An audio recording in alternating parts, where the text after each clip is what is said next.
আটাইতকৈ বেছি ৰাজনীতি অসমৰ মুখ্যমন্ত্ৰী হিমন্ত বিশ্ব শৰ্মা ডাঙৰীয়াই কৰিছে। প্ৰথম দিনটোৰ পৰা জুবিনদাৰ মহাপ্ৰয়াণৰ দিনটোৰ পৰা নকৰিব লগা বহুত কাম কৰিছে, যিবোৰ কথা আমি এতিয়াও কোৱা নাই। আমি ন্যায় বিচাৰিছো। তেওঁ কি কৰিলে কি নাই এটা এটাকে কম। আমি এই বৰাক উপত্যকালৈ আহিছো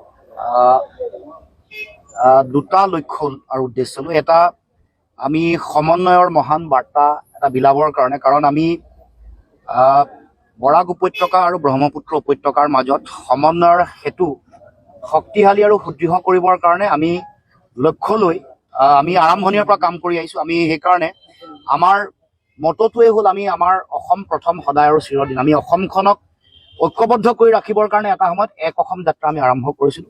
তাত আমি সকলোৱে ঐক্যবদ্ধভাৱে সকলো জাতি জনগোষ্ঠী ভাষা ভাষী ধৰ্মাৱলম্বী লোক বৰাক ব্ৰহ্মপুত্ৰ উপত্যকা আৰু সকলো প্ৰান্ততে থকা অতি দুৰ্গম প্ৰান্তত থকা মানুহকো যাতে একতাৰ দোলেৰে বান্ধ খাব পাৰোঁ, সকলো জাতি জনগোষ্ঠীক যাতে এখন পতাকাৰ তলত আমি একত্ৰিত কৰিব পাৰোঁ। আৰু আজি এই যাত্ৰাৰ আৰম্ভণিতে আমি আমাৰ প্ৰাণৰ শিল্পী সকলোৰে সাৰ্থক সমগ্ৰ পৃথিৱীত যাৰ বন্দনা হৈছে,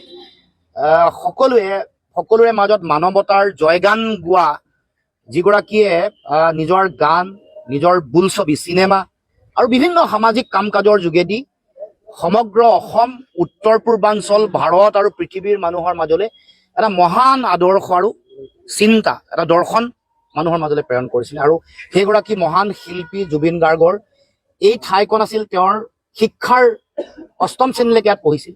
এই আমাৰ কাষত থকা যিটো ঘৰ, এইটো চৰকাৰী আৱাস গৃহ আছিলে। এইটো বাওঁফালে যদি চাই আপোনালোকে দেখিব, ইয়াতে তেওঁ শৈশৱটো কটাইছিল। তালৈ আহি স্মৃতি ৰোমন্থন কৰিছো। আৰু ইয়াত আমি শুনিছো যে যিটো বাসগৃহ আছে, এই বাসগৃহটো ইতিমধ্যে বেদখল কৰিছে। আমাৰ স্পষ্ট দাবী যে বেদখল মুক্ত কৰিব লাগে। যোনে নহওক লাগে, চৰকাৰী পক্ষ হওক, বেচৰকাৰী পক্ষ হওক, শক্তিশালী মানুহ হওক, যোনে নহওক লাগিলে এই চৰকাৰী ভূমি যিসকলে বেদখল কৰিছে তেওঁলোকক তাৎক্ষণিকভাৱে উচ্ছেদ কৰিব লাগে, এভেকশ্যন কৰিব লাগে। এই অঞ্চলটোত কাৰণ ওচৰত চৰকাৰী অনুষ্ঠানো আছে। ইয়াত জুবিনদাৰ স্মৃতি যুগমীয়া কৰিবৰ কাৰণে, সমন্বয়ৰ শক্তিশালী বাৰ্তা প্ৰেৰণ কৰিবৰ কাৰণে এটা স্মৃতি সৌধ নিৰ্মাণ কৰিব লাগে। নতুবা যিকোনো প্ৰকল্প হ'ব পাৰে, যিকোনো প্ৰজেক্ট হ'ব পাৰে, চৰকাৰে সিদ্ধান্ত ল'ব, প্ৰশাসনে সিদ্ধান্ত ল'ব। কিন্তু ইয়াত যেতিয়াই জুবিনদাৰ নামত স্মৃতি বিজড়িত, ইয়াত যদি কোনো ধৰণৰ স্মৃতি চিহ্ন থাকে, তেতিয়াহ'লে সমন্বয়ৰ বাৰ্তাটো অধিক শক্তিশালী হ'ব। এই কথা আমি দৃঢ়তাৰে বিশ্বাস কৰোঁ। আৰু আজি ইয়াত থিয় হৈ পুনৰ শৈশৱ কটোৱা, জুবিনদাই শৈশৱ কটোৱা এই ঠাইৰ পৰা পুনৰ কৈছো যে জুবিনদাৰ এই মৃত্যু মুখ্যমন্ত্ৰীয়ে কোৱা হত্যাৰ ন্যায় পাবই লাগিব। আৰু ইয়াৰ লগত জড়িত হৈ থকা যিসকল ব্যক্তি, সেইসকলে কঠোৰ শাস্তি পাব লাগিব। আৰু